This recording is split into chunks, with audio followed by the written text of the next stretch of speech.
trumpets, there's the drums, here he comes. Hopalong Cassidy, here he comes.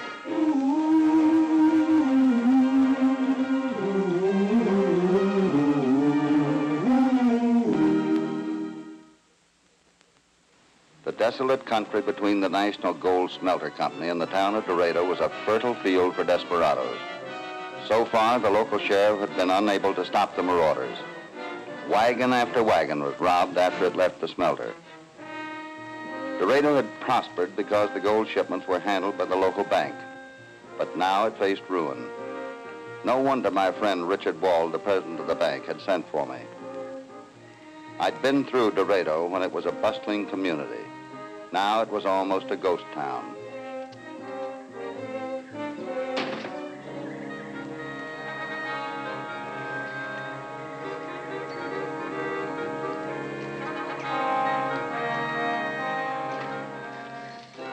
Howdy, Sheriff. Stranger in town? Yep, my name's Smith. How unusual. Got an unusual first name, too. John. Hey, you look like a healthy fella. Where's a good place to eat around here? Try Miss Murphy's boarding house. Thanks. No, that way, Mr. Smith.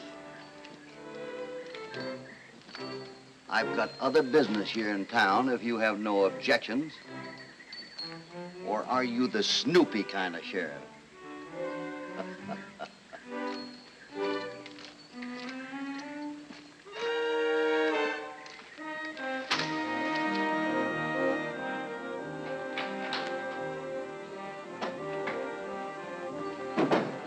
How do you do, sir? Hi. What can I do for you? I'd like to see Mr. Wald. Mr. Wald, of course. Your name, sir? Smith. John Smith, a cattle buyer. John Smith. Yeah. One moment, sir.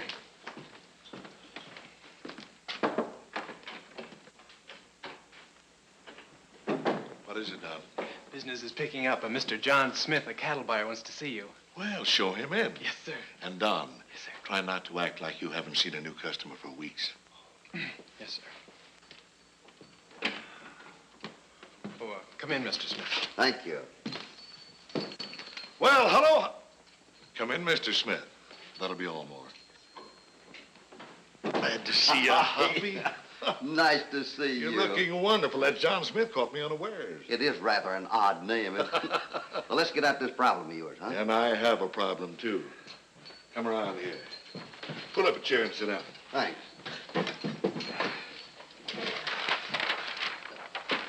Now, on this map here, My old friend gave me a detailed account of the desperate situation facing him and the community.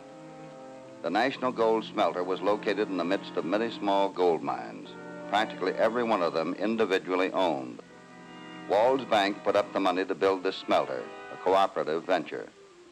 After the ore had been produced and made into gold bars, it was shipped to the railhead 2 days' ride west of Dorado. Despite strict secrecy and thorough investigation of everyone who worked the smelter, the thieves always knew when the gold was leaving and whether the wagon would take the upper or the lower road. Wald and the miners stood to lose their entire investment. some of the miners are already passing Dorado and heading straight for the railhead. We'll find some way to cure this. Oh, have you spoken to Red yet? Oh, yeah. He don't seem very happy either. I don't blame him. He found out 2 sheriffs were killed here, and we couldn't get anybody to take the job until you sent him. Oh, don't worry about Red. He can take care of himself. Well, he hasn't had a chance to prove anything yet. I've been holding up the gold shipments. Well, you must have an awful lot of gold stacked up out at the smelter. $50,000. 50,000? Right. Hey, I better get to work. I'll go out and look around for some cattle. I'll hold up that gold shipment until I hear from you again. That's good. Expect your lunchtime, Don. You need a trim, all right. Hello, Hiram. Morning, Richard. See, we have a stranger in town. My name is Tilden. I'm mayor of this fair city. Also own a general store. Prices are reasonable, merchandise guaranteed, and I'm the best barber within 100 miles. Glad to know you. What's your name? Smith. Cattle buyer. Oh, is that so? Well, say, I can help you with that, too. I know every head of cattle around here. Say, Richard, I just got me a new gramophone record. Oh, it's the funniest thing you ever heard. It's about a fellow who takes his gal to the opera house, and this feller... Later, Hiram. It's nice to have met you, Mayor. Yeah. I'll see you later. Bye, Mr. Smith. Now, this feller, he pays a lot of money for himself and his lady friend to go and see this here opry, and he doesn't know that the thing is in a foreign language. Just a moment, Hiram. Huh? I'll hear your record later, if I have to. You're still worried about them raiders, ain't you? If you'd come in on the investment, you'd be worried, too. Well, I warned you not to build that smelter, to let the miners do the best they could with their own gold. They'd have traded into radio just the same. Maybe I'm a little smarter than you think I am. Well, don't worry. That new sheriff seemed like a capable fellow. Things will turn out all right. Bye. Bye, Hiram. Where are you aiming to buy your cattle, Mr. Smith? Hey, you are Snoopy. Why, you... No offense, Sheriff. I'm going to get a room at the hotel so you won't have to ask any more questions. Questions. I'd like to ask him how he talked me into taking this job. Sheriff Connors! Craziest thing I ever did. Yes, Mr. Mayor? I was just talking to Walt at the bank. Says they'll have a big shipment of gold leaving the smelter. Hope you can give them all the protection they need. Yeah, I'll do my best. When's he shipping? He didn't say, and I didn't ask. Ain't none of my business. Well, gotta get along. You better come over and see me. Need a haircut.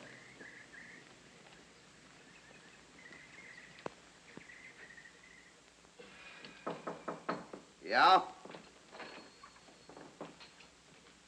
Could I speak to you for a minute, Mr. Smith? Well, sure. Come right in, Sheriff. Hi. How are you? Good to see you. Boy, this is the way it ought to be. Red didn't like the business of us pretending to be strangers. I told him it had to be that way. The crooks we were after were clever men.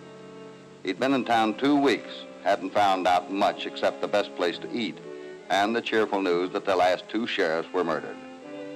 He said he couldn't even recruit a posse.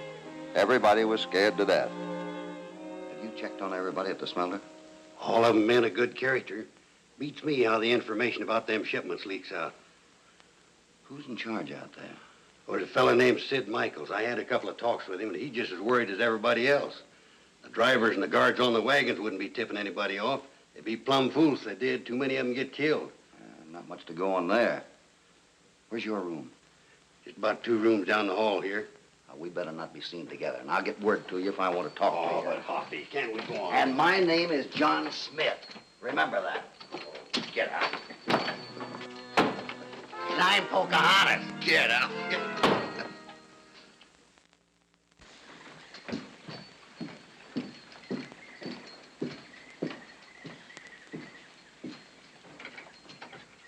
Because the king was responsible for the whole thing. When the opera was over, everybody on stage was either dead or dying.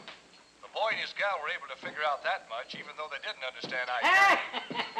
Then the gal saw the peanut vendor and whispered to her feller, "My, those peanuts smell good." And he calls out, "Boy, move the peanuts closer so she can smell them better." So long, this is your old friend Joe the Laughing Boy, who says, "He who laughs last laughs best." I guess so she can smell the peanuts better. That fella sure is comical. Yeah.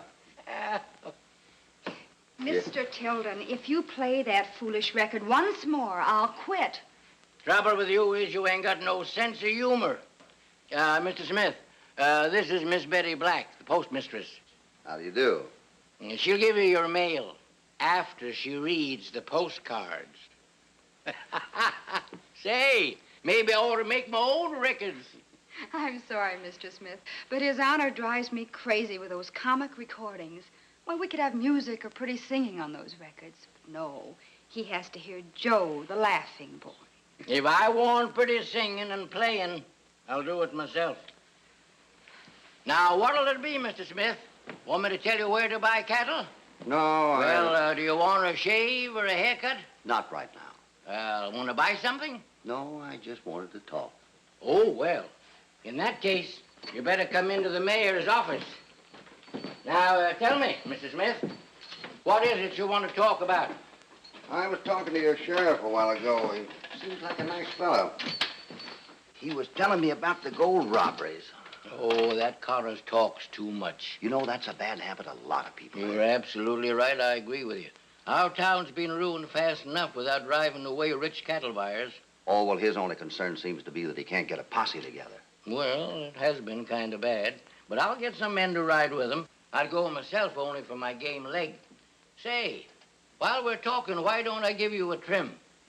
Maybe later. Oh, well, never mind. I got a customer anyway. All right, Don. I'm ready for you. Sorry, Mayor. I just came in to take Betty to lunch. Oh, well, all right. But don't expect to jump right from the chair Saturday night because you're going to have to wait your turn. Hello, Betty. Hello. I'll be back in an hour. Goodbye, Mr. Smith. And don't let him play any more of those horrible records. And the bank might be forced to close. Honey, don't worry so much. If you lose your job, you'll get another one. Where?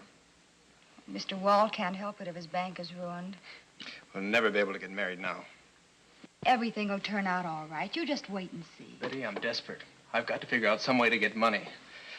And fast. Red gave me the directions, and I rode to the smelter office. I wanted to talk to Superintendent Michael.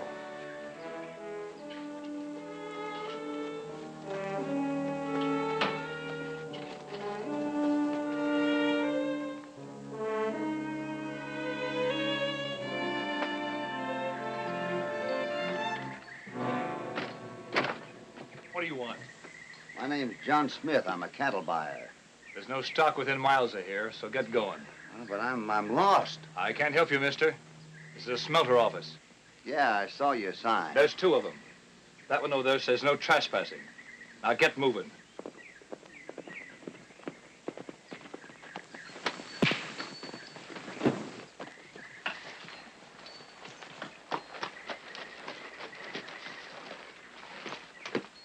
Mr. Smith, what's going on here? You know this man? Yes, I met him in Dorado. He's the most unfriendly man I've ever seen. I just told him I was lost, and he pulled a gun on me. Well, if you'll wait here, I'll see you back to town. Thanks. Come inside, Sheriff.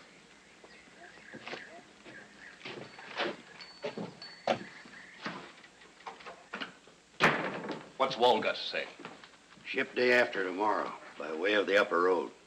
I hope you'll have protection for me. I've got over $50,000 accumulated.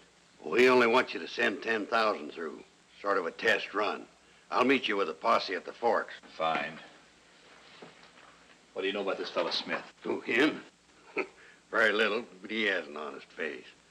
Looks can be deceiving, Sheriff. I don't believe that story about his being lost. Well, I guess you're right. I'll keep my eye on him.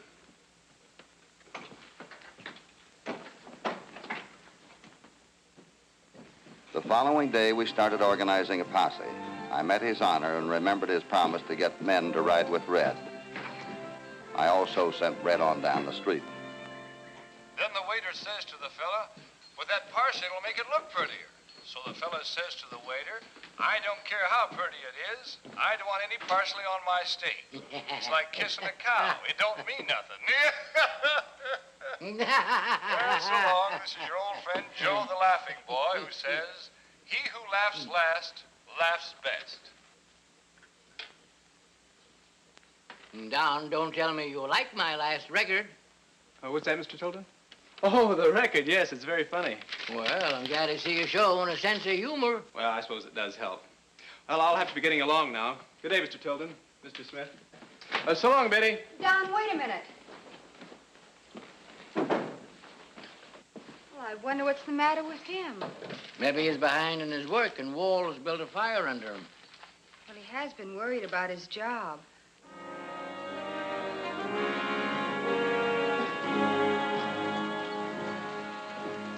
Wald insisted on joining the posse, said he'd leave Don to run the bank, insisted the boy could be trusted. I kept on trying to round up more men. Next day, we were all set. Red, Michaels, and Wald were the only ones who'd been told the wagon would take the upper road. From the smelter to this point was open, flat country where the raiders wouldn't dare jump the wagon. But from here on, where we'd arranged to join it, the territory was dangerous. I fought off impatience as I waited for the first sound of the approaching wagon. We waited an hour, no sign of the wagon. I gave Red a gentle hint. Then he made the decision I'd been hoping he'd make for the past 30 minutes. He said we'd better ride on toward the smelter.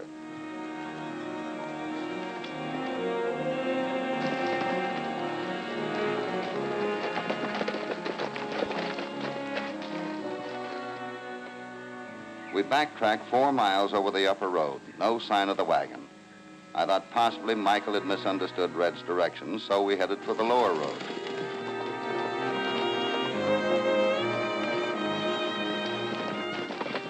We hadn't gone very far before we knew why the wagon hadn't met us on the upper road.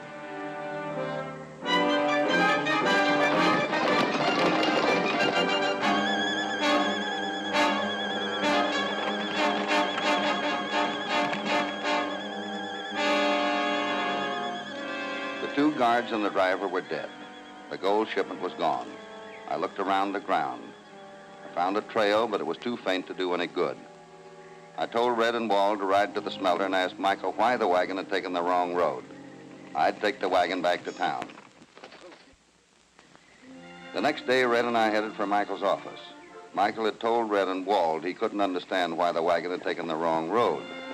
He gave the driver strict orders to take the upper road. I was puzzled, and now as I headed for the smelter office, I worked out a plan for Red to draw Michael away from the place. When we got there, we got a surprise.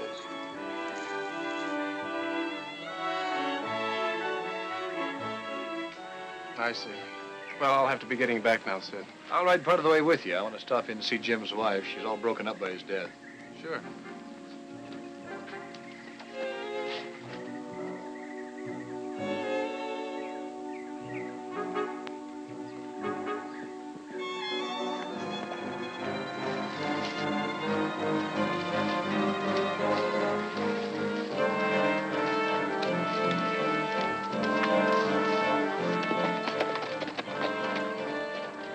Take the horses round back. All right.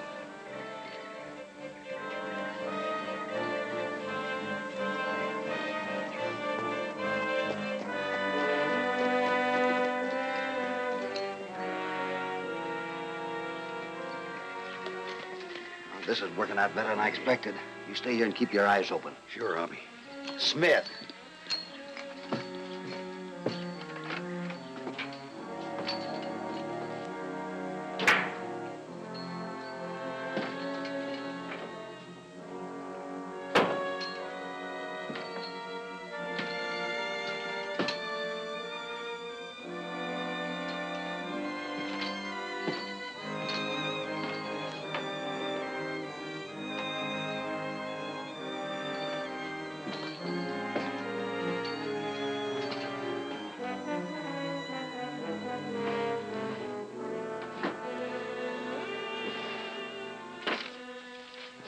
What I was looking for wasn't in the desk, but I did make an interesting discovery.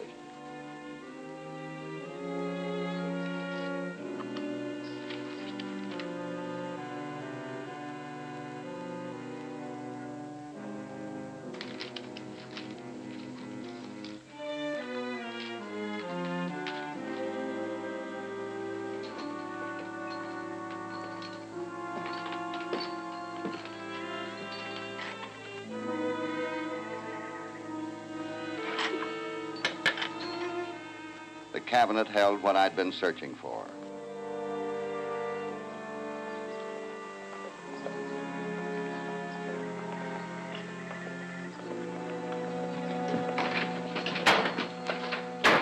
Michaels is coming back. Let him come. Come on.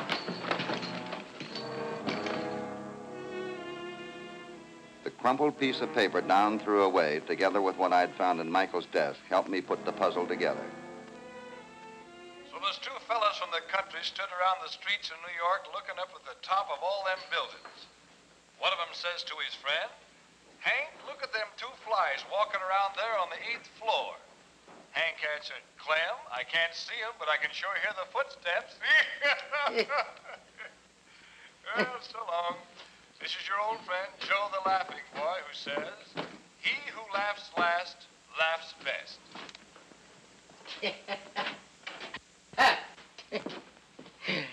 I can't see him, but I can hear their footsteps. That's a funny one yet, ain't it, Al? Oh, yes, very funny, Your Honor. Here, wait a minute. I ain't through with you yet.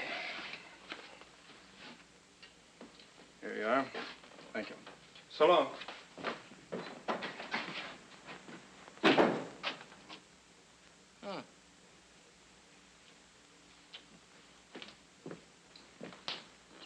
Wonder what's come over that boy lately. Seems to be acting kind of funny. I don't think he cares for your records. Oh, no, it ain't that. How about that trim now? No, thanks.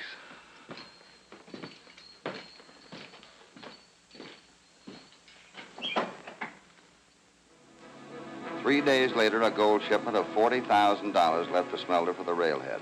This time, I had secretly picked the road, and Walden instructed Michael to use it. Tension was mounting as we watched the wagon making its way on the road below us.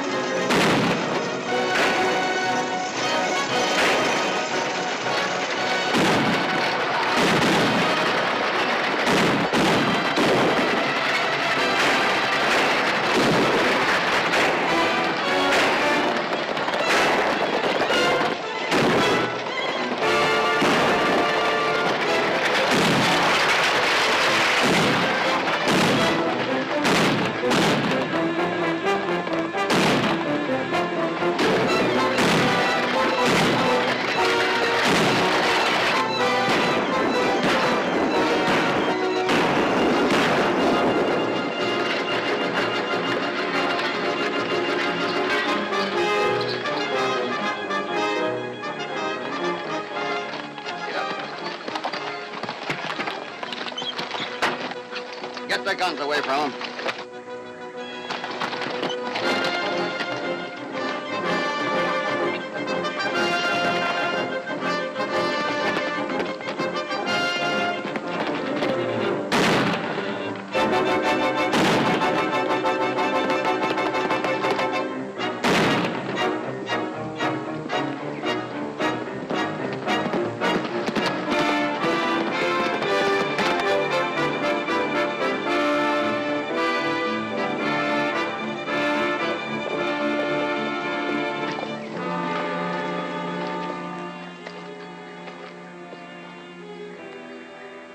I suspected you, but I thought you were old enough to have better sense. Well, there's two fellas from the country stood around the streets of New York looking up at the top of all them buildings. One of them says to his friend, Well, there you are. What does it all mean, Hoppy? Well, this is how Tilden knew about the gold shipments. Michael's made the recordings and sent them in to him. I found the recording machine in Michael's office. I also found the code to these records in his office desk. Now, this is how it works. For instance, on this record where he talks about the top of the building, that meant the upper road. In the record where he talks about parsley, that meant the brush road or the lower road. Now, there's a record about the opera. He used the word dead. That meant there'd be no shipment. The one where he talked about pretty, that meant there would be a gold shipment. Sure. And no matter what road you told them to use, Mr. Wall, they switched it. And Michael tipped off his honor. Yeah, you were on the right track, Don. Well, I thought there was something funny about those records. Yeah, and you got pretty close, too. So close that you were suspicious of me. I thought I'd seen one of those dictating machines in Michael's office. That's what I went there to find. You just didn't look in the right place. It was in that big cabinet. Well, Tilden and Michaels will have a lot of laughs together in jail. For a long time. I wonder if they'll remember this. Oh, so long. This is your old friend, Joe the Laughing Boy, who says, he who laughs last laughs best.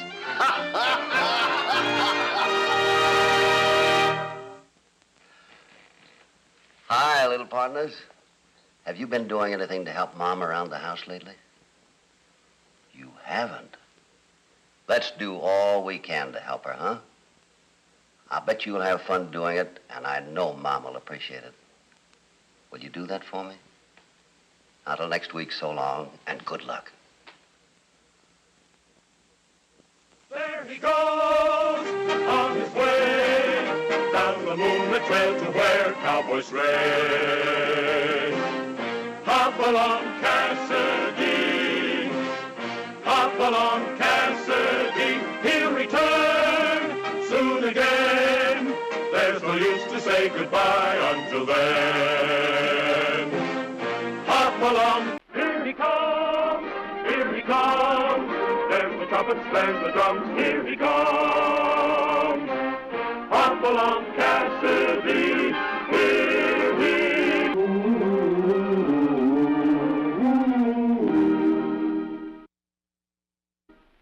The harmless old wooden wagon sitting idle in Sandy Morgan's livery stable. Looked harmless anyhow, yet no one within 50 miles of Twin Rivers would have anything to do with it. Sandy couldn't even give it away. Folks called it the Jinx Wagon, and for good reason.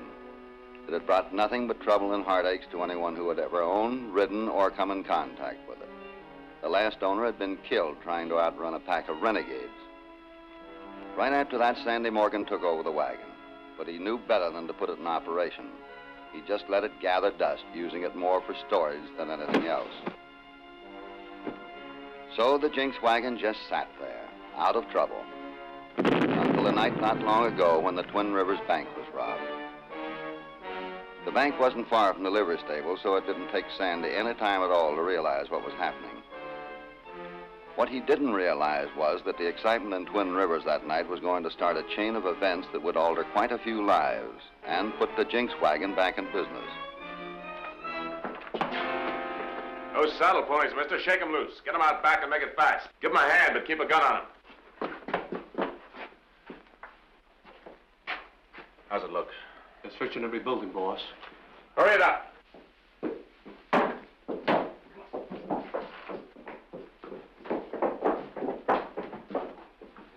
me that money.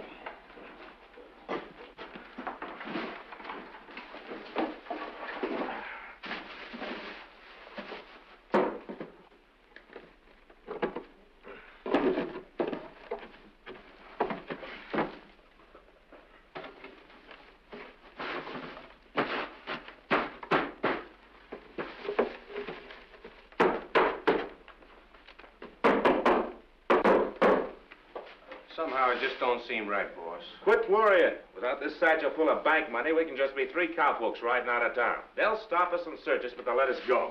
Yeah, but with all this money, I still think we should... You ain't paid the thing. We'll come back and pick it up when the heat's off, just like we planned.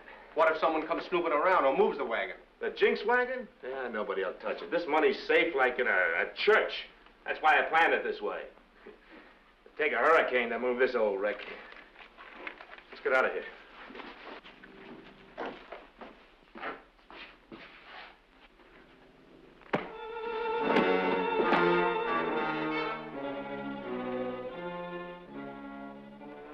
A hurricane, nobody in Twin Rivers knew about it. But the morning after the robbery, contrary to the masked bandits' reasoning, the Jinx Wagon found a new owner. Dan Clemons, an elderly Southerner, was on the last leg of his long journey westward from Georgia. He'd traveled by stage as far as Twin Rivers, but the last few miles of his trip were off the stage route, so he needed transportation.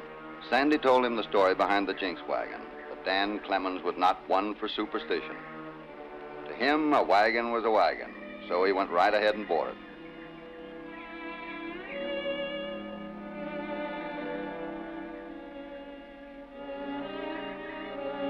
Sandy dusted a few cobwebs off, outfitted it with harnessing and horses, and the Jinx Wagon was ready to roll. So Dan Clemons, the proud owner of a wobbly old wagon that up to now had spelled nothing but trouble, rode out of town with a big smile on his face.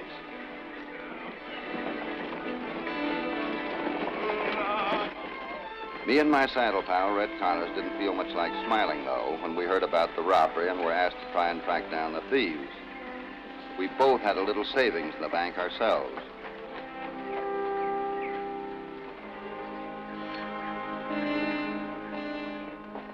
After we got all the information we'd need from the bank officials, we figured maybe Sandy Morgan could give us some answers. Sandy went on to tell Red and me all about Dan Clemons and his story about coming out from Georgia. Sandy said he wouldn't even have mentioned it, but for the big roll of bills the old man was carrying. It wasn't much to go on, but Red and I figured maybe the wagon was part of the plan, too. And if it was, the old gent might lead us right to the rest of the gang. For the next few hours, Red and I put a lot of miles behind us as we tracked the troublesome wagon.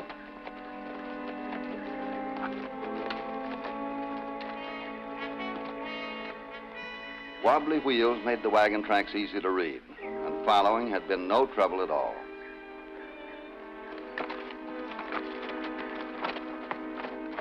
Yet just a ways up the road, Dan Clemons wasn't finding the going as easy. The Jinx Wagon was living up to its name.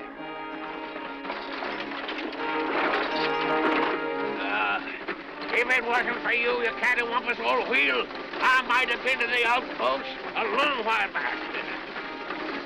Hum up there, hum up, hum up!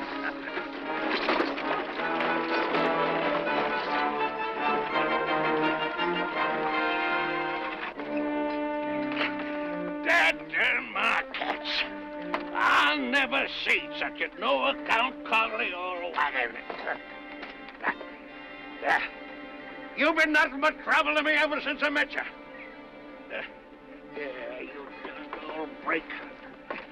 That's the 5th time you've done that to me. I'm gonna thump you a good one.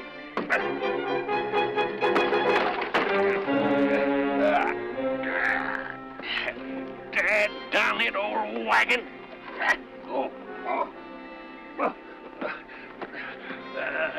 I'm gonna kick the living daylights out of your wagon.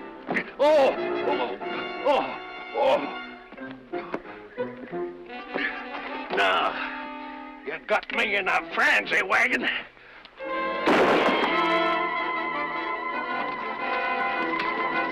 I ain't gonna truckle with you no more, wagon. I should have believed that livery stable fella when he told me you was nothing but trouble. Now, just as soon as I get these horses... Oh!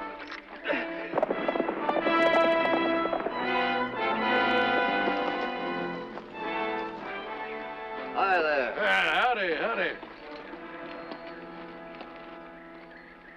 You own this wagon? What, that coggly old piece of trouble? I just disowned it. What is all the shooting about? Yeah. That wagon and me, we don't see eye to eye. I'm going one way and it's going t'other. It's got a hex on it. You figuring on leaving it right here in the road? Yeah, I hope to tell you I am. I'll never want to see the darn thing again. Say, I paid real good money for that wagon. Seems to me I can do as I see fit. I'm a U.S. Marshal, old-timer. My name's Hopalong Cassidy. This is Red Connors. Well, pleased to meet up with you. I'm Dan Clemons. From Georgia, huh? Why, yeah. Hey, there's been a bank robbery. You mind if we ask you a few questions? Pump 'em at me, son. I got nothing to hide. This good money you were talking about, is that in currency? It sure is. You mind if I look at the serial numbers? Well, not at all, son. Not at all. Here it is. This is my life savings. And I work mighty hard for it, too. That stable man was in line, boss. That's the wagon well enough. No mistaking it. No mistaking Hopalong Cassidy either. Well, this is not the stolen money, Red, and there isn't enough of it. Well, I tote fair with everybody, Marshal Cassidy. I ain't one for singing snake songs. Snake songs? What kind of talk's that? Where I come from down Georgia, we talk plain. Snake songs are slippery stories. You know, tall tales, lies. Sounds reasonable. Yeah, I guess so, if you're well acquainted with snakes. Now, if you gents will kindly excuse me, I'll be getting along. I ain't seen my children for quite a spell. Gonna visit your family, huh? Yes, I sure am. My son and daughter. They run a store here near a little town up ahead. Can't be too much further. Seems to me you're leaving a good piece of equipment here in the road. Well, son, if you feel that way about it, you're welcome to it. Say, would you kindly hand me my rifle, Mr. Corner?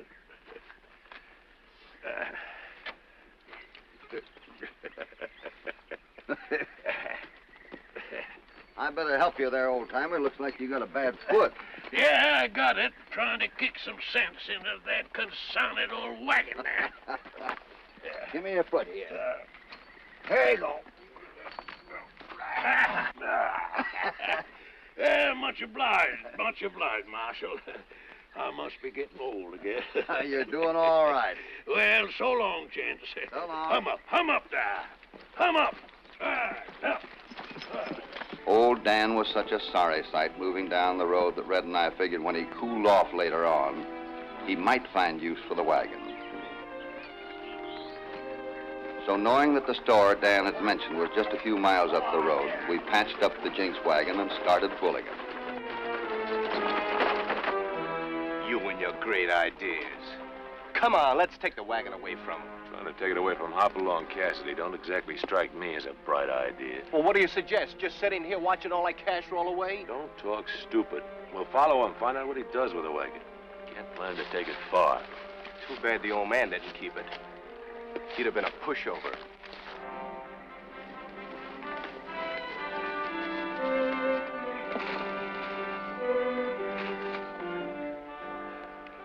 Jenny! Jeff, you all around? Pa! Oh, we thought you'd never get here. Yeah, seems like I felt the same way, Julie, darling, but I made it all right. Is anything wrong? No, I'm just tuckered, all. It's good to see you, Pa. Here, let me give you a hand. Yeah, thank you, boy. Ooh. Well, I guess that's about all there is to it, children. That coggly old wagon just conked me on the ankle and driv me into a conniption fit. So I left it right there in the middle of the road. Well, I can't say as I blame you, Pa. I don't know, Jenny. Well, I can understand how Pa feels about it. But that wagon would have sure come in handy here at the store. Yeah, come in handy like a stick of dynamite, maybe. Why, if I brought that coggly old thing here, the roof would probably fall right in on the store. Oh, Pa. Well, now that we're all one big happy family together again, I wanted you should keep this for me.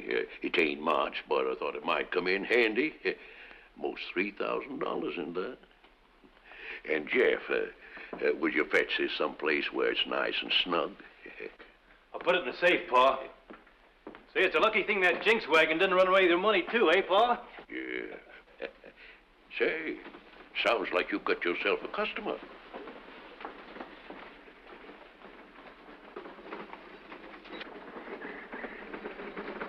Oh, it's just a couple of cowboys drawing a wagon. What kind of wagon?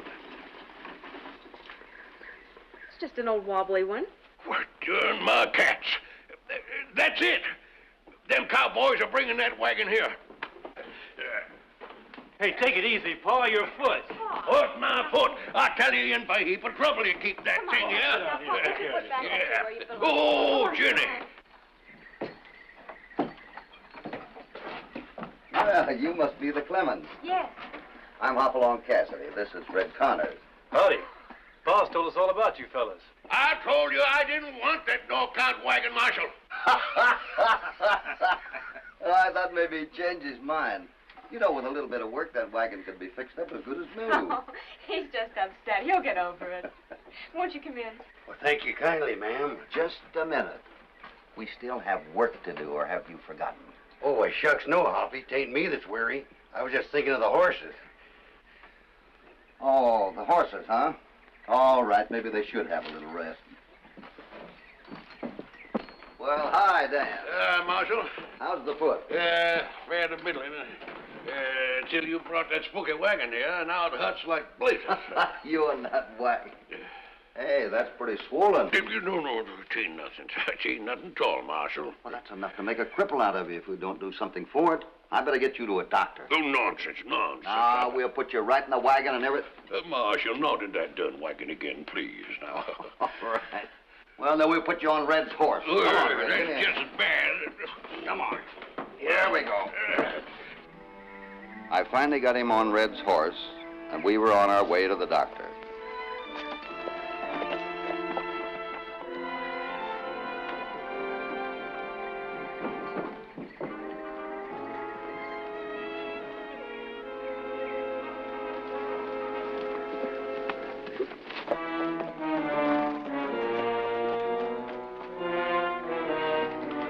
saddles, boys. This won't take long.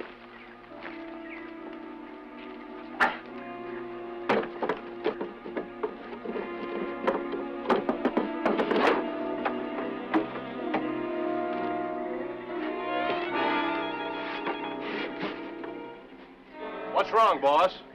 It's gone. Money's gone. What's going on out here? That's what we want to know, mister. We're going to find out starting right now. Get inside. All of you. Come on, Jess. Blake, take care of the horses. Back to the doctor's, everything outside the store looked nice and peaceful.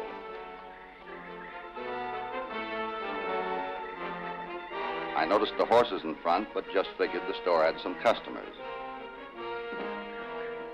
Yes, some customers. When Dan and I walked inside, we were really in for a surprise. Hello, Marshal. Join the party. I told you the roof would fall in if you brought that contraption here. It looked like the roof had fallen in, all right.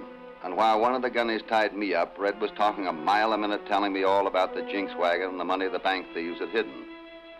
Red said they were furious when the money turned up missing and thought sure Dan had found it and stashed it somewhere in the store. When they blew the safe open and found Dan's life savings of $3,000, they were certain it was part of the bank money. So they tore up the store looking for the rest.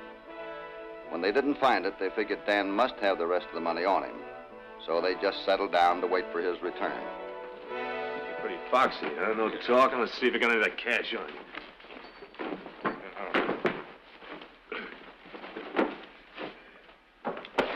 Listen, old man, I'm tired of talking. Now, where's the rest of that money? And I'm tired of standing, Sonny. I tell you, I don't know nothing about your hard-earned money.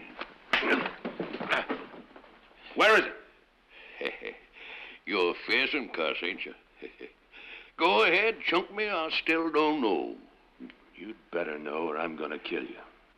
I knew I'd have to think of something fast or he'd carry out his threat. I couldn't endanger everyone else by trying to break loose. But if I could get the thieves out on a wild goose chase. Then I remembered something. Something Dan had said out on the road. Sure, Dan, you might as well tell him. Huh? Cassidy's just getting smart, mister. You better listen to him. Sure, Dan. Sing him a snake song. About where you buried the money out on the trail. Yeah, snake song. Yeah, I suppose I might as well. That's more like it. Yeah. Where is it? Dan came through like a charter member of the Liars Club. He told a snake song that was a dandy. He really got himself wrapped up telling how he'd found the money, kept part of it, and buried the rest out on the trail. Told the outlaws it was all theirs. He'd tell them right where he hid it. But the leader said Dan would go along and show them where, and threatened to kill him if any of us trailed them. Then he sent one of his men out to hitch up the team horses to the wagon so they could carry Dan. When Dan heard he was going to ride in the Jinx Wagon, I thought for a moment he'd rather be killed. Listen a minute, But by the time the team horses were hitched, Dan had resigned himself to the wagon as the lesser of the two evils. As soon as we heard them leave, I got to work on my ropes. Red and I had to get ourselves free, knowing that every second wasted could be the last in Dan Clemons' life. I finally got free and released the others.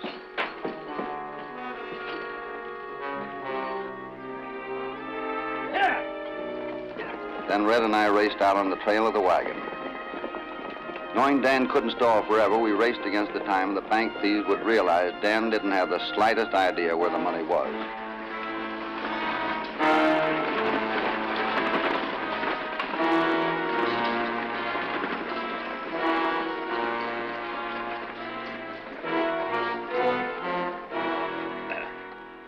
This is spot? Yeah, it was right around here somewhere. Let's see. I seem to disremember exactly where I buried that darn money. Was it that tree over there, or was it that one? Maybe this will help you remember. Now quit stalling. I'm pretty sure. No, it was that tree over there. You better be sure. Late, start digging.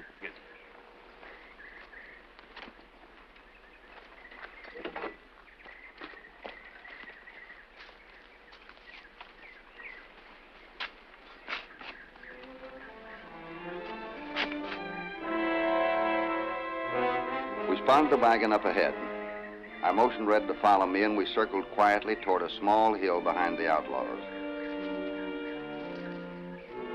From the looks of the digging going on, we knew Dan was still singing his snake song.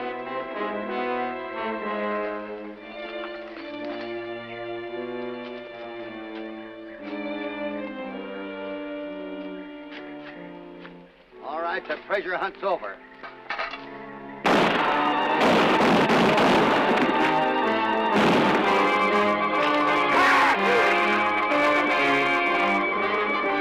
Wait a minute, you might hit Dan. Take care of these two.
Yeah.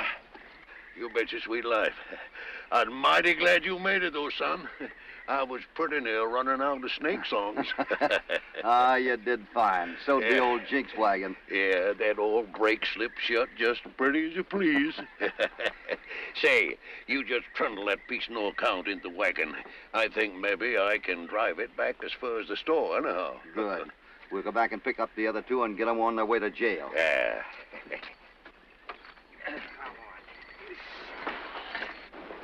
We got Dan Clemons settled with his kids at the store and then headed back to Twin Rivers. Red was kind of wary, but the Jinx Wagon behaved as if it knew that the outlaw's occupants and back had more than enough of its demon influence. I sent Red to get Sandy Morgan. I told him to tell the livery stable owner that we needed him to identify the bank robbers. The sheriff was pleased enough to jail the bandit gang, but more concerned about the whereabouts of the stolen money. His confusion was understandable, just as it had been to all of us. Because all the time we'd been on the trail, the money had never left Twin Rivers. A lot of the things had come clear to me when I was tied up back in the store. I realized that the bank money had entered the livery stable, but had never come out. There was only one person who could have taken it.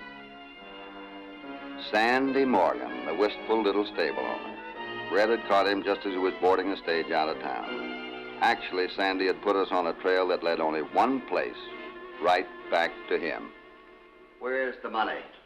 Well, Come. you won't find anything in there, Marshal. I'm telling you, just my clothes in there, that's all. That's all.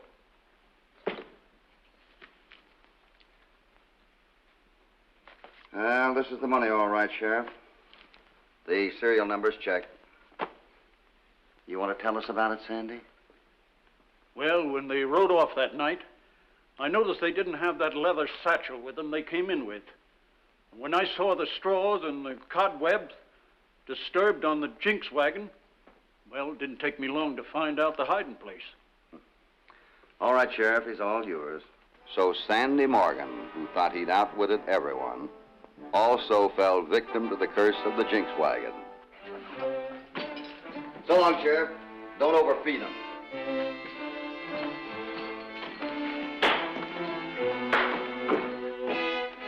Hadn't we better get this wagon back to Dan, Hoppy? We're not taking it back. What? Dan said when we got back to Twin Rivers, he wanted me to give the wagon to you. He said he knowed you'd be mighty proud to own her. Well, dog my cat, Master Cassidy. If that ain't the daggonest snake story I ever heard.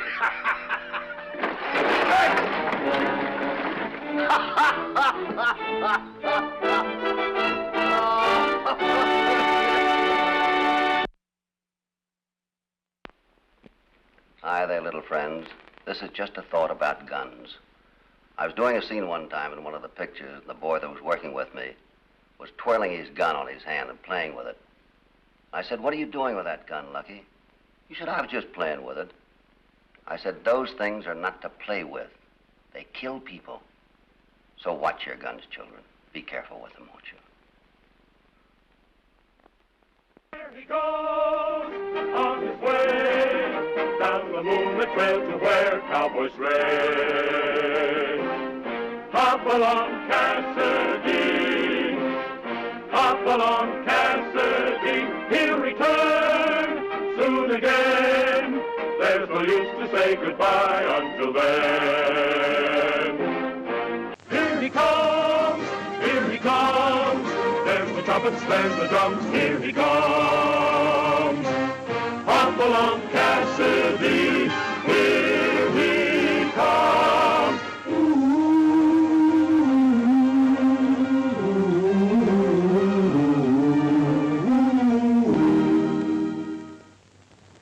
In answer to an urgent message from my friend Jim Morgan, Red Connors and I had left our home range to report to his office in Phoenix, Arizona. Come in.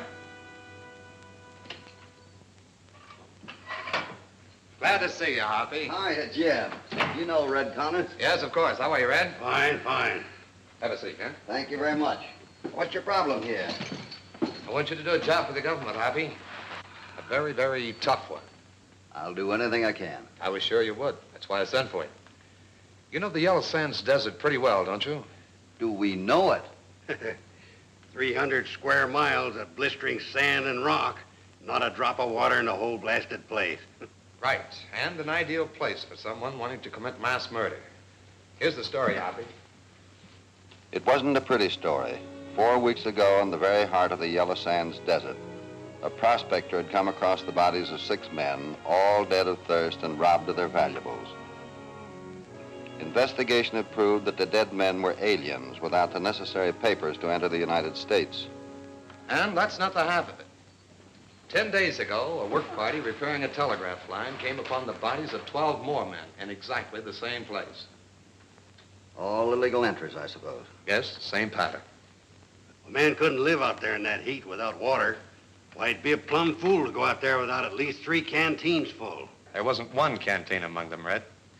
The tracks of 2 mounted men and a wagon backtracking to the border told us a fairly complete story. I don't get it.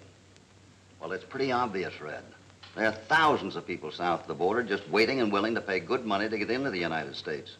Somebody's getting to them and promising to sneak them across the border. That's exactly my theory, Hoppy. I got it. They're taking these illegal. Yeah, these people out in the desert and robbing them and leaving them there to die of thirst. Ah, that's good reasoning, Red. If we'd caught these aliens, we could have deported them. But our service doesn't condone murder. Hoppy, we want the people responsible brought to justice, but what few agents I have available are too well known to work undercover. Well, I'll do my best. Good. I'll deputize you, and you'll be acting as my agent. That's fine. Now, let me see here. If this is where the bodies were found, they must have brought them directly north across the border. That's about 3 miles west of the twin towns of Liontown and Mexizona, isn't it? Yeah, just about. Well, that's where we'll start. Good. Right, we'll keep in touch with you. So long.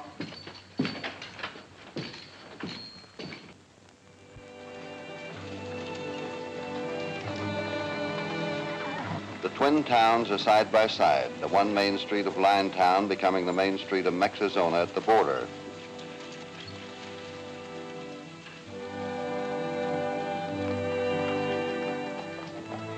And on the Mexizona side of the border was the headquarters of my friend Captain Marino, the Mexican rurales.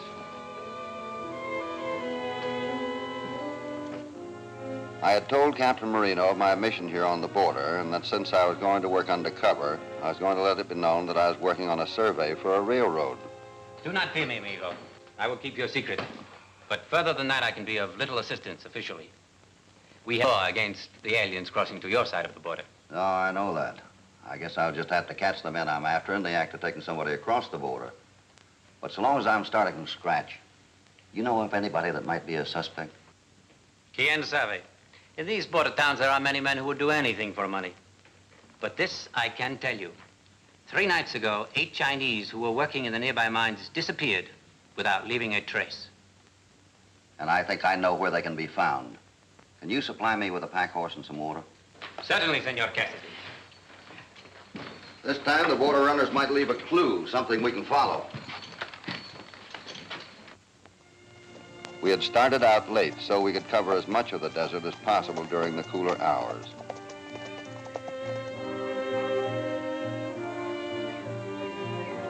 Three miles north of the border, we reached the southern edge of the Yellow Sands Desert. And we headed into the heart of it.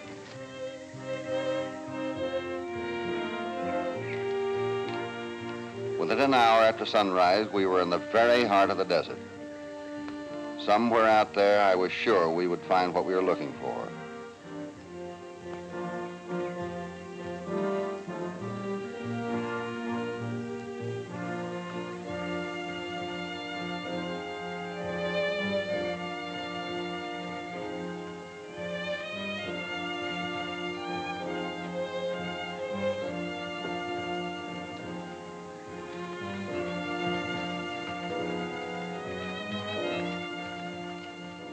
A few miles farther on, we reached the end of the trail.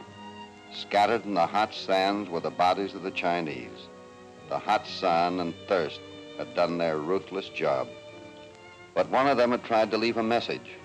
Scrawled in the sand were some characters in the Chinese language.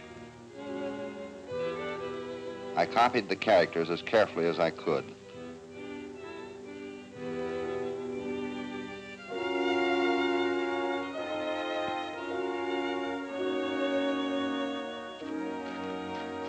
What is it? Chinese. What does it say? Read it. Oh, Hoppy, you know I don't read Chinese so good. You're better off than I am. I don't read it at all. Well, come on, let's water the horses and we'll rest a while.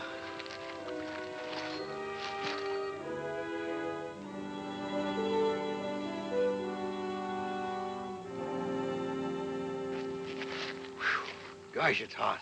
It sure is. You could barbecue a buffalo without a fire. Imagine them poor guys out there, left without any water. Yeah, somebody's gonna pay for that. What do you suppose that Chinaman was trying to say when he wrote that stuff? Oh, he's probably trying to tell us who is responsible. Maybe we can find out when we get back to the border in the morning. You dry? Sure am. We should have had some more water for those horses, too. Well, that's the story, Captain. A grim one indeed. You know anyone you can trust that can translate that for us? Yes, Sing Lee. He's a laundryman. He speaks Spanish and is my friend. Good. Would you see if you could find him for me? At once.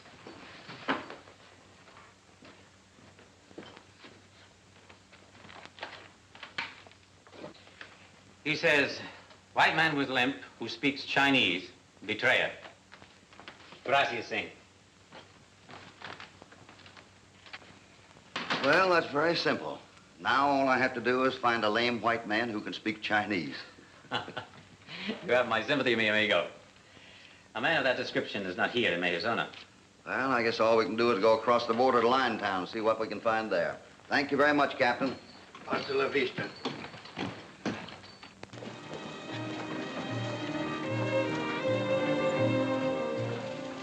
The post office seemed the best place to begin asking a few judicious questions. There's a restaurant just across the street. Are you hungry again? I'm starving. We just ate out on the trail. But that was 3 hours ago. Takes a lot of grub to keep me going. All right, you go over to the restaurant and get something to eat while I talk to the postmaster. Hey, wait a minute.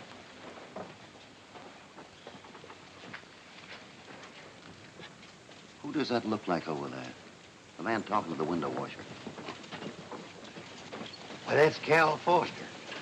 That couldn't be him. He's still doing time for that job he did up our way. Maybe he got off for good behavior. Good behavior, that guy? Hey, maybe he's our man. No, it couldn't be. He doesn't limp. Not if he speaks Chinese. He had to learn it in prison. I wonder what he's doing here. 3 o'clock at my place.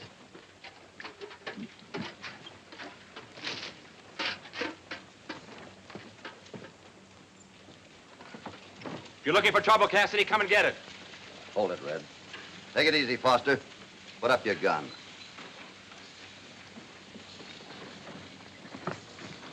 Look, I served my time, Cassidy, so if you follow me down... I said take it easy and put that gun away. As far as I'm concerned, you've paid your debt to the law.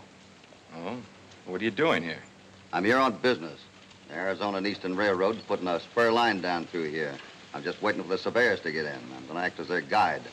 Well, it doesn't make any difference what you're doing here. But remember this. If we ever lock horns again, there'll be a little different ending than it was the last time. Is that a threat? And a promise. I'll try and remember that.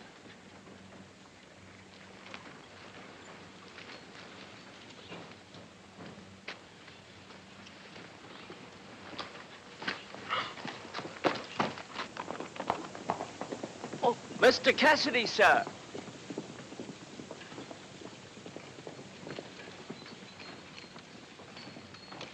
Mr. Cassidy, I heard him call you by name, and I heard what was said. I feel I must warn you. He's a base, ignoble man, with the danger of the cobra of India, and as free of moral values as a jungle savage. Hey, what kind of talk is this? Evidently, we're not only speaking to an educated gentleman, but to one who knows Mr. Foster pretty well. Oh, I've known him for only a short time, sir, and only through having done odd jobs for him. But I know him for the individual that he is, a bitter man with a heart full of hatred for all humanity. You sure got a lot of words. Say, how come a man that can talk like you do has to wash windows and such stuff? A fair question, sir. You see in me the result of circumstance. I, Wilberforce Lawrence Edgemont, once a world traveler, a man of position and means, a college professor, forced through the uses of adversity and liquor to earn my meager food and lodgings by doing odd jobs. Gee, that's tough. Here's a couple of dollars I can spare. You take it. Thank you, sir. Thank you. This is a small fortune to me. And now, if you good gentlemen will excuse me, I'll go into the restaurant for a meal. A far better one, I assure you, than would have been my stipend for having washed its windows. If you have any need of my services for an odd job, just feel free to call upon the professor. We shall do that, Professor. Poor feller. You'll never learn, will you? That was the neatest piece of panhandling I've ever seen in my...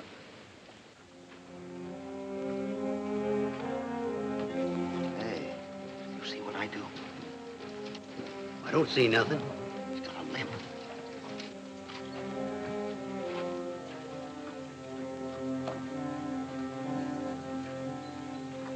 Hey.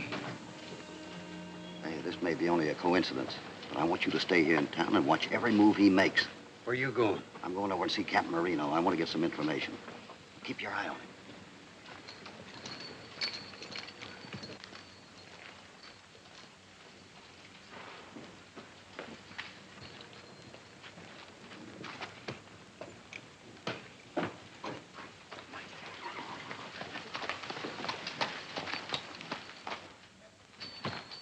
Hi, Captain.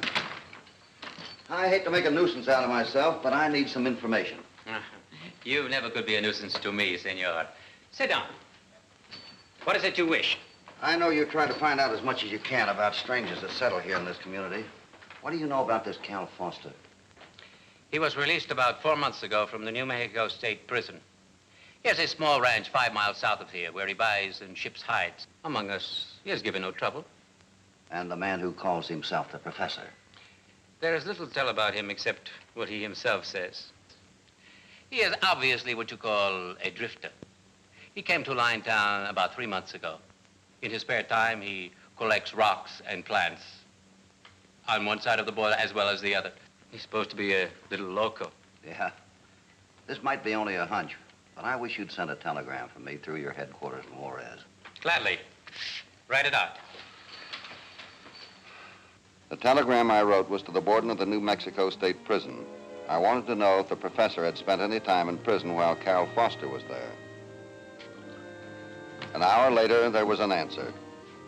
Gracias.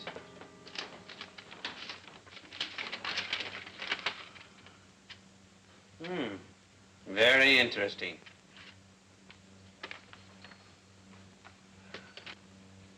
Wilberforce Lawrence Edgemont, alias the professor, was a cellmate of Cal Foster while serving 2 years on a fraud charge. Edgemont has a long prison record both in the U.S. and abroad. He was released from here 3 months ago. Well, now all I have to do is find out if the professor speaks Chinese. And until I can prove it, we might be able to stop some of these murders. What can I do? I want you to stake out some of your men at Foster's place every night, from sundown to sunrise. If they see anything suspicious, have them get in touch with me. I'll be at the hotel in Linetown. I'll do as you wish. Adios, amigo. Thank you, and thanks for the coffee.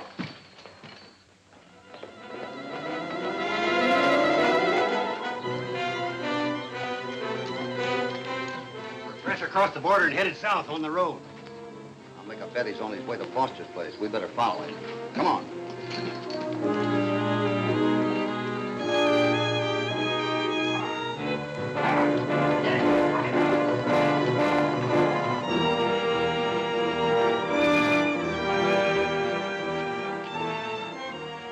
A short distance south of Mexizona, we caught sight of the professor.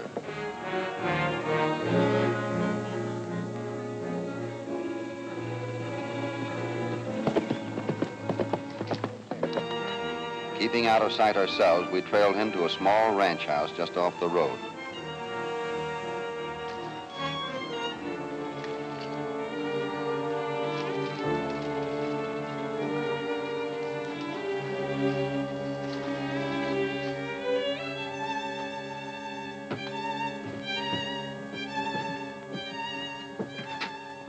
You stay here and watch the horses. I'm going over there and see if I can find out what's going on.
These gentlemen have heard of us.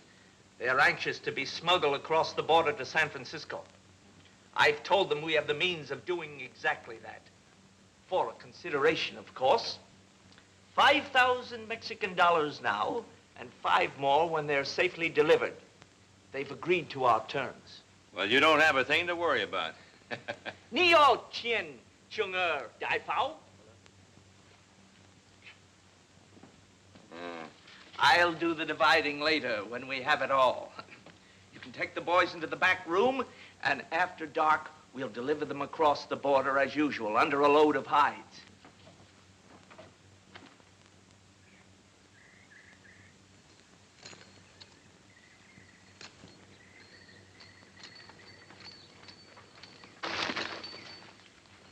Red, I'm going to stick here until dark. You take my credentials and go to the postmaster in Linetown. Tell him to get a posse together. Get him up, mister. I wanted to warn you, Hoppy, but they said they'd kill you if I made a sound. I thought there was something wrong when I saw you prowling around the house. The professor won't have a talk with you. Come on, get moving. Come on. This proves my wisdom in having lookouts posted whenever we're expecting clients.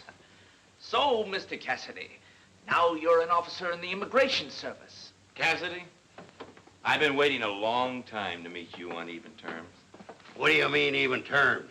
Hoppy went after you and your 2 cattle thieving pals single-handed. Brought them all three in. You keep out of here, loudmouth. Cassidy, I'm gonna kill you for that. Hold it, Foster. I'm still chief around here. What do you mean, hold it? He knows too much. You gotta get rid of him anyway. Agreed. But sometimes I'm amazed at your lack of reasoning power. The Immigration Service is bound to start a search as soon as Cassidy fails to report. If his body is found on this side of the border, it means an international investigation. Then what happens to our lucrative business? Grimes, you and Felton tie him to a chair.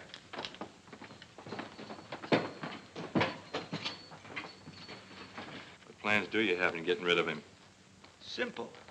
Tonight, 2 wagons loaded with hides will cross the border and go into the Yellow Sands Desert. So we're going to have guests, huh?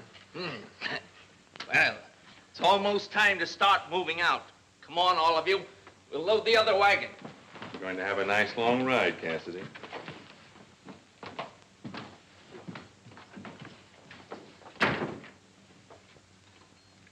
How you coming with your ropes? Not making any headway yet. Keep trying.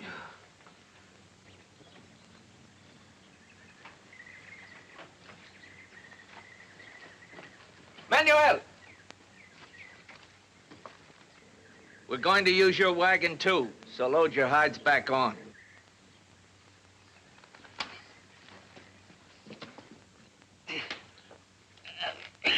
No use, Hoppy. These knots will hold till doomsday. I'm afraid so.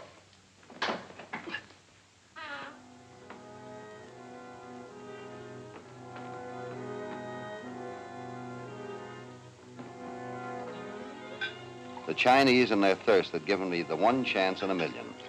They had been brought here by a Mexican, so I felt sure they must understand a little Spanish. Senor Chino, yo amigo, ¿sabe? Sí, yo comprendo, amigo. Los otros hombres, and amigos. I tried to explain that the other men were his enemies. They meant to kill them, but he kept insisting they were his friends. You and Felton get Cassidy and Connors. We'll load them in the wagon in the barn before we load the Chinese into Manuel's wagon. Right. Time was running out. There was only one chance left. I told the Chinese to take the notebook from my breast pocket and look at the characters I had copied from the scrawled message in the sand. Phải lo. Lại cận lũ phán sọ ngờ đi. Enemigos. Yeah, you're darn tootin' they're enemigos. Livery, pronto.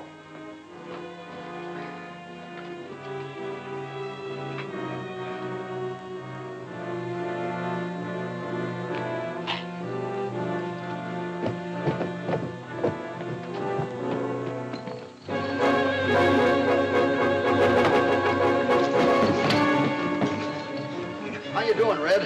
Having a time of my life! Take care of these two. I'll go after Foster. Go see what's keeping Grimes.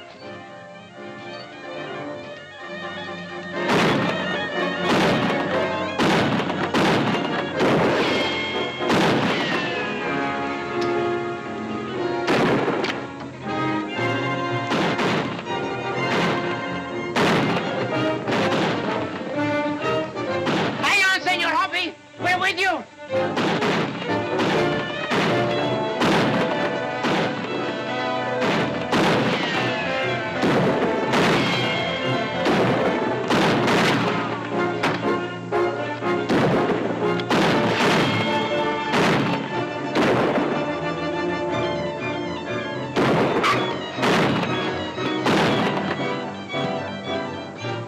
I surrender to you, Captain Marino.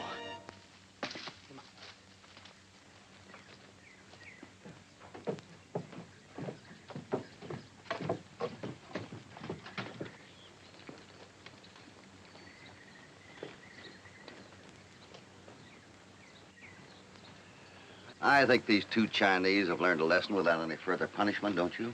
Yeah, besides, they saved their lives. I was in the back where they came from, with an escort. Yours is a hollow victory, Cassidy. Under Mexican law, you cannot force me to accompany you across the border. So I shall plead guilty of having fired upon a rally. A 2-year sentence at the most. It is as he says, Senor Hoppy. Yeah, I know. But there's no law against you escorting him to the border and booting him across as an undesirable, is there? You're right. Let us depart for the border and proceed with the booting. Hey, just a minute. What are you doing, Red? I'm getting back that $2 I gave this joker in Linetown. There. Now you may depart for the border and proceed with the booting.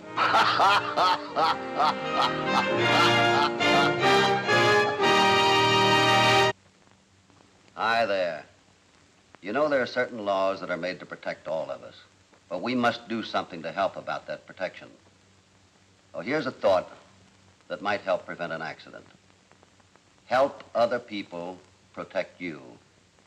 Now, to make it a little easier for you to remember those words, the first letter of each of those words spell the name of a man who thinks you're pretty wonderful and who doesn't want you to be hurt. So till next week, so long. In the meantime, be careful, won't you? There he goes on his way down the moonlit trail to where cowboys stray.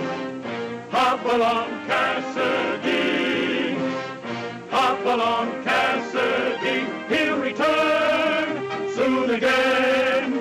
There's no use to say goodbye until then. Here he comes, here he comes. There's the trumpets, there's the drums, here he comes. Hopalong Cassidy, here he comes.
Looks like we lost them. Yeah, I guess so. What do you suppose they were up to? Oh, it's hard to tell. At least we might have stopped somebody getting killed. I wish we'd have had a good look at them. Well, the one riding bareback looked like an Indian.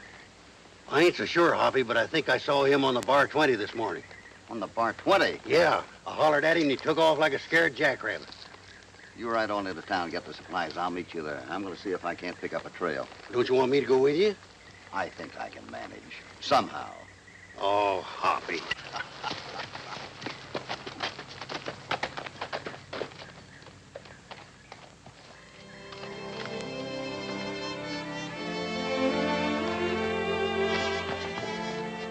I didn't have much hope in picking up a trail, but thought it was worth a try, especially after seeing how determined those gunmen were to shoot the bareback rider. Also, Red's remark about thinking he'd seen the boy on the bar 20 increased my interest.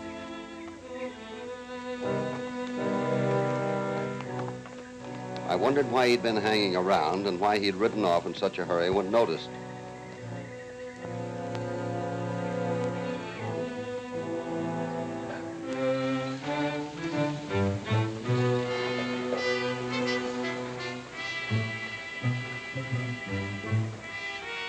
The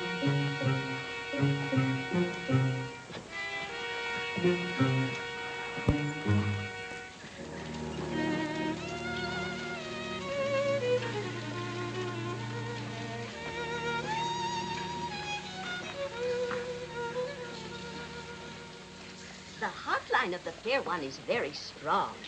I see happiness in store for you and many children. Your lifeline is long. You will live many years. I will read your destiny in one moment, Frau. Frau? That means friend. Oh, well, I don't know, I guess. Wait. The tall one you spoke of who rides the bay horse will ask you to marry him. That is all Mother Kayomi sees for you. So that bad luck will not overtake you. You must cross my palm with silver. And now for you. Well, I ain't got much time, but... You are afraid your friends will see you? Do not be ashamed.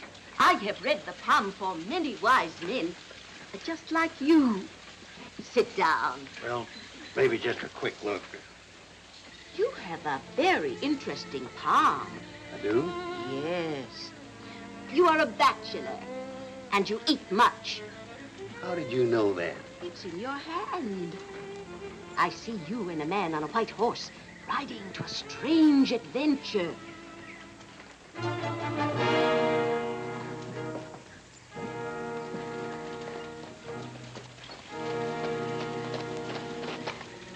must talk quickly. You tell Frau Cassidy he must ride 2 miles north of town. He will find a sign.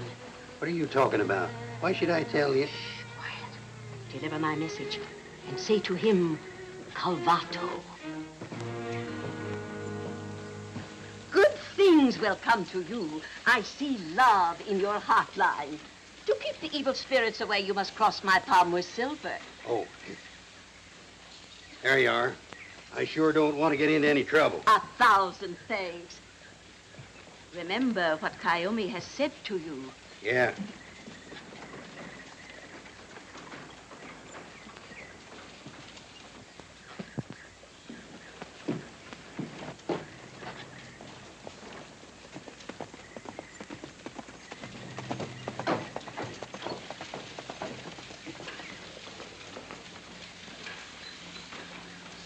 Red sheepishly admitted he hadn't bought the supplies.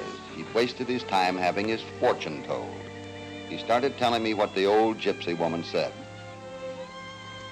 When he said I was to ride 2 miles north of town where I'd find a sign, I didn't take much stock in it. But when he mentioned the name Calvato, it struck a responsive chord in my memory. I wanted to talk to the gypsy woman at once. Red said she was sitting right over there. The fortune teller was gone. Red mentioned the man she'd seemed afraid of. He, too, had disappeared. I told Red to mount up. We'd get the supplies later.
As we rode north, I explained why the name Calvato interested me. 7 years ago, the Bahara tribe of gypsies were in this section when Wells Fargo was robbed of a $30,000 gold shipment. An old gypsy called Calvato was found murdered. However, the money wasn't recovered, and the killing was never cleared up. The whole tribe just vanished into thin air, and nothing had been heard of them since. Glancing over my shoulder, I caught a fleeting glimpse of two riders. I cautioned Red not to tip off. We knew we were being followed.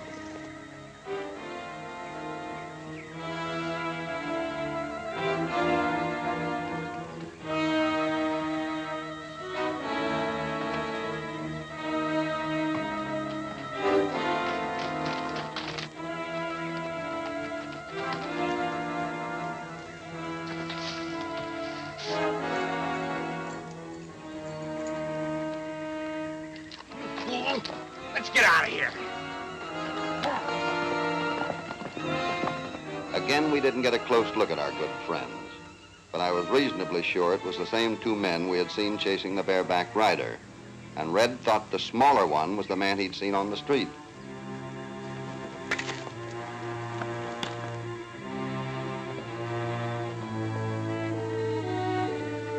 We were 2 miles north of town. Red thought I'd gone out of my mind. But as I looked around, I saw the Gypsy sign. A piece of cloth signifying there was a message nearby.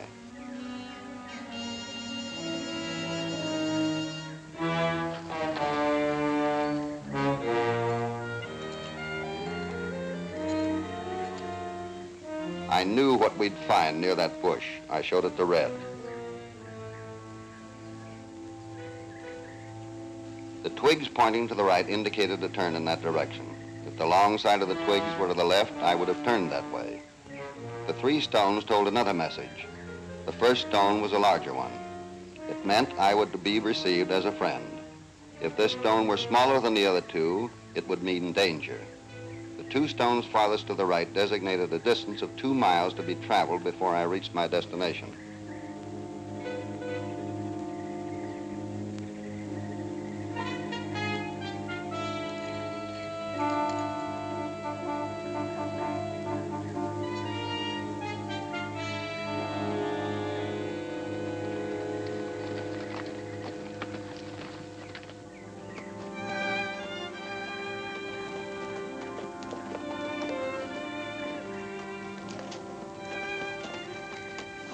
Red expected all kinds of trouble.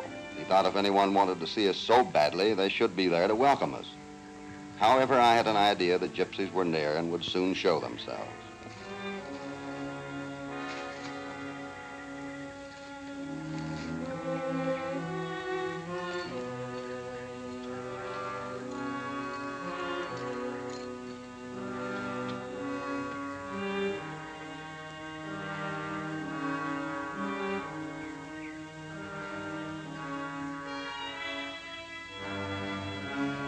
Hoppy. Hey, wait a minute. Although Mother Kyomi had talked to Red before, I introduced them formally. Then we met Artera and the girl Morella.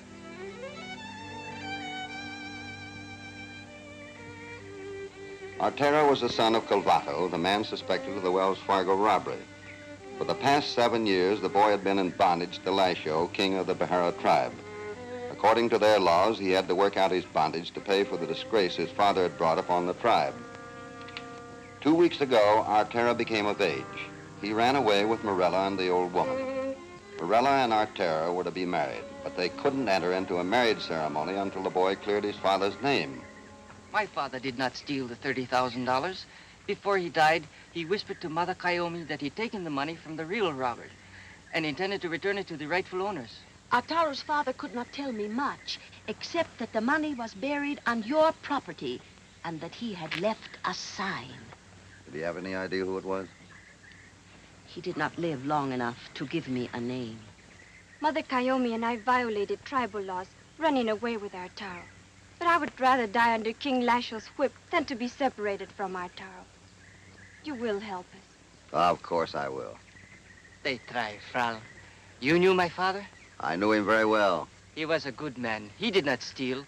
We will find your gold, and I will return it to your Wells Fargo company.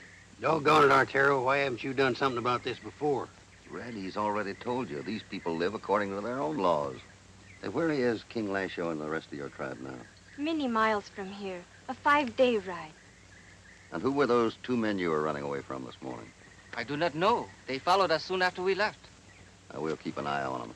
We have only this knife for protection. We have not even built a fire to cook our food, for fear the smoke would betray our camp. Well, how long since you had? 2 days. 2 days? Yes. Without food? I'm afraid my friend couldn't stand that. You better hook up your horses and come over to my place. You can cook and eat there. Oh, Frau Cassidy. Sure, you might just as well, since you'll be on the bar 20 hunting for the money anyway. Hey, by the way, Arturo, didn't I see you on the bar 20 this morning? Yes, but you see, I was just... Come on, Red. Come on.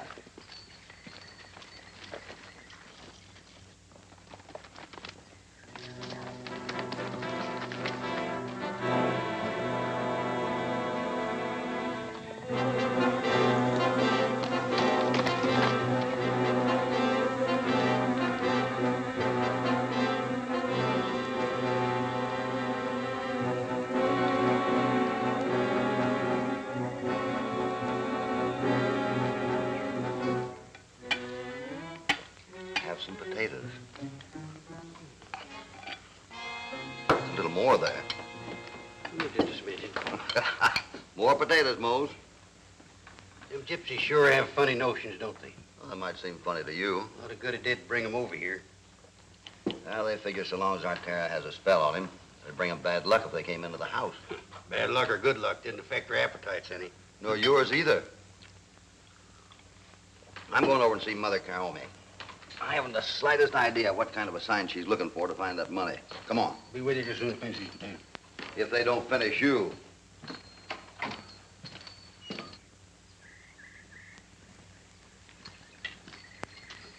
Ah, Frau Cassidy. Ah, you feel better? Yes, thank you. This hot food does much for us. That's good. Where's Mother Caomi? In the wagon. She wished to consult her cards. She thinks it will help her to find the gold. We sure need something.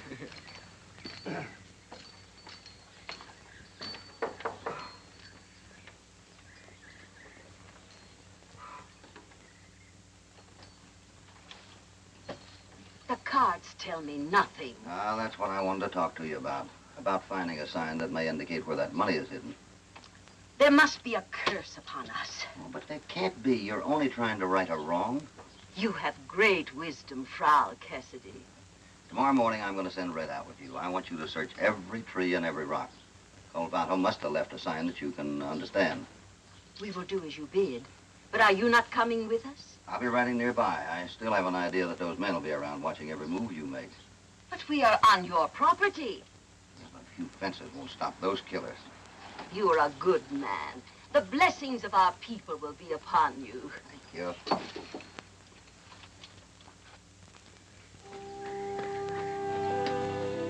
For 2 days, I circled about keeping an eye open for those gunslingers. They were around all right. I never saw them, but did cross their trail.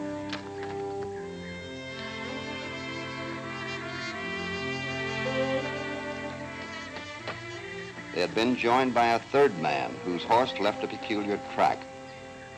Then I found a campsite where they'd bedded down. That third man was really unusual. This was where and how he slept.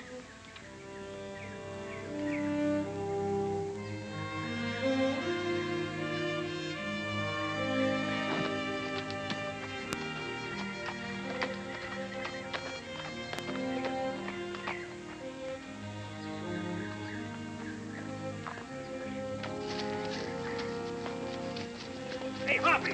Hoppy! Oh, we just found something buried. What was it? It was a knife. Boy said it belonged to his father. Any sign of the gold? No, not yet, but I've dug so many holes, I'm beginning to feel like a gopher. You're beginning to look like one, too. Come on.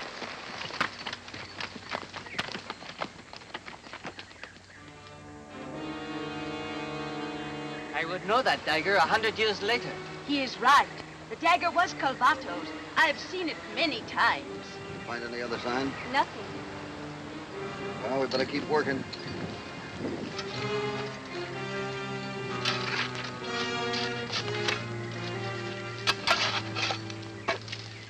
Fortunately, I stumbled onto something the others had missed. The tree had grown in 7 years, but there on the bark were faint marks which carried around the tree. Hey, look at this.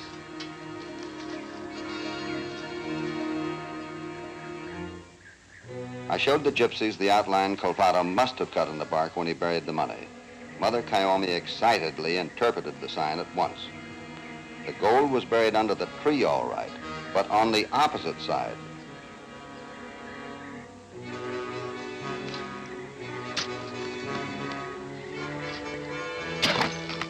You hit on something.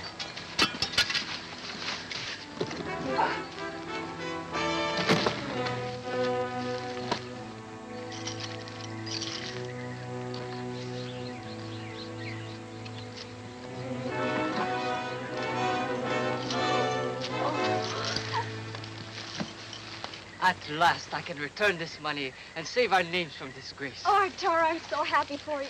We better get this gold back to the house and count it. To be sure, but it is all there. Colvado would not take one coin. Well, let's get her in the wagon. Yeah, and we better keep our eyes open for those 3 men, too. Yes. 3 men? That's right. Another man joined them. Did you see him? No, I didn't, but I have an idea who he was. Well, but who? What? Now, don't ask questions. Remember, gypsies don't accuse anyone unless they're real sure. Oh. You will go with me to the Wells Fargo Company? No, not just yet. But I do not understand. Artero, just taking the gold back isn't going to clear your father's name. But I will tell them the truth. He did not steal it. I know, and they'll thank you for your honesty. But how are you going to prove he didn't steal the money in the first place? He is right, Arturo. We still could not take the marriage vows. What shall I do? I think the first thing we better do is get out of this open country with that gold. Then I have an idea how I can clear your father's name. Good.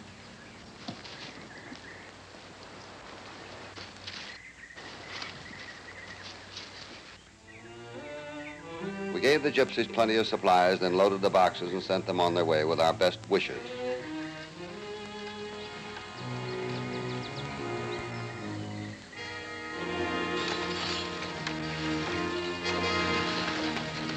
As they drove off, Red and I hoped we were being watched.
Pretty heavy. They can't all be filled with gold.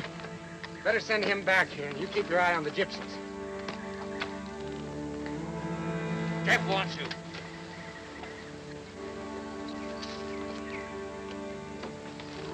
You got 3 boxes here. Which one of them's got the gold? They're all heavy. This one here in the middle. Get your hands up. Get on off that horse. Get on here. Get over.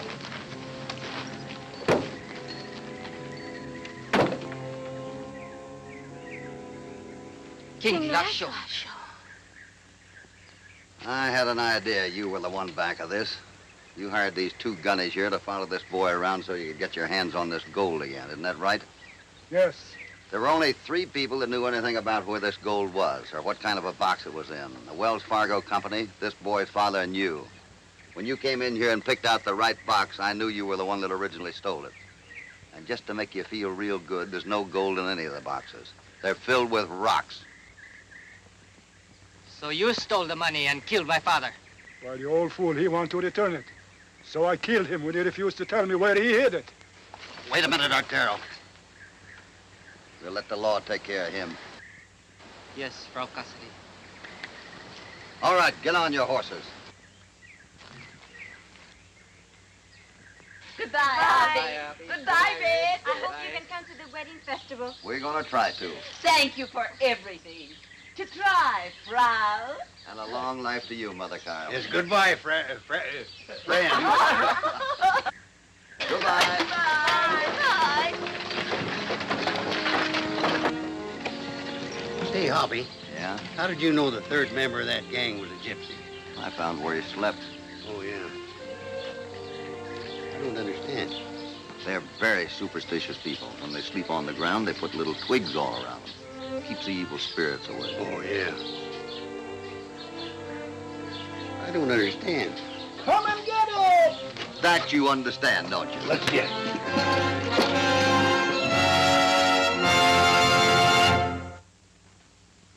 Hi there, friends. You know, sometimes a smile will buy things that money can't buy. But there's something pretty important that goes with that smile. Good teeth. A lot of people worry about going to the dentist. Remember that he's just as nice a guy as any other guy, and he wants to help you. So go and see him at least once a year, maybe twice a year. Brush your teeth good twice every day, too. Will you do that for me? There he goes, on his way, down the moonlit trail to where cowboys stray. Hopalong Cassidy, Hopalong Cassidy, he'll return soon again. There's no use to say goodbye until then. Hopalong